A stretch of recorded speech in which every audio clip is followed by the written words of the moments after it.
The following segment is sponsored by Driscoll's. Summer is the season for fresh berries and sweet creations. Joining us today is Chef Ali Rosen, who is teaming with Driscoll's Berries to share new recipes and introduce a children's book that captures the sweetness of summer. Ali, welcome to the show. Great to see you. Thanks for having me, Carrie. Of course. Okay, why are berries such a sweet summer treat? Well, I think berries are kind of the ultimate crowd pleaser, right? And what I love about it is that you can take just an entire pack of berries with you, or you can put them on top of a dessert, and adults and kids alike will be super thrilled to have them. So true. They are so delicious. Okay, please tell us about the new children's book, A Sophia Special.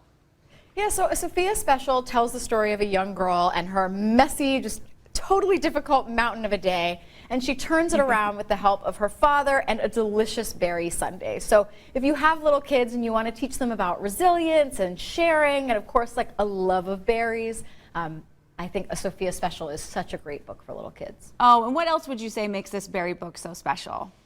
Well, what I love is it has a recipe at the end that is as simple can be, which I think if you have little kids, you really want. So this is just vanilla ice cream, and then you put it in a bowl that has enough space to drown it in berries. So the whole point of this recipe is really just to make it a mountain of berries on top. And that's, something that kids of all ages can do. Yes. Is this the favorite berry creation?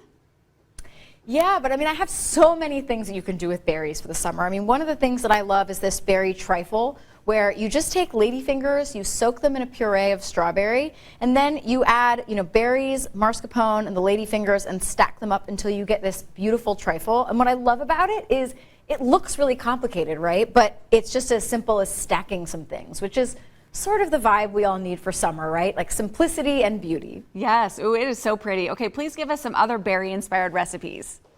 Yeah, so because July 4th is coming up, I think we're all looking for red, white, and blue things, and what's great about berries is they give that to you automatically. So I love these white chocolate covered strawberries, because if you have Driscoll's, you know they're going to be a consistent size, they're going to be juicy and delicious, so you really only need to add a little something to them, and that's this white chocolate. So you just melt a little bit of white chocolate, dip the strawberries in, and then you top it with whatever toppings you have. I like to use these little stars here. You can also add some food coloring, but just super simple, and everybody loves a chocolate covered strawberry. Yes, they do. Those are so cute. You're going to be a favorite at the party if you bring those. Yeah. Well, exactly. And you can make them ahead. Yes, that's true. Okay, and where can we find more recipes and information about that cute new book? So you can find all of these recipes and a video of A Sophia Special on Driscolls.com, but if you want to buy it, you can just grab it on Amazon. Amazing. Thank you for joining us, Ali. Have a wonderful day. Thanks, Carrie.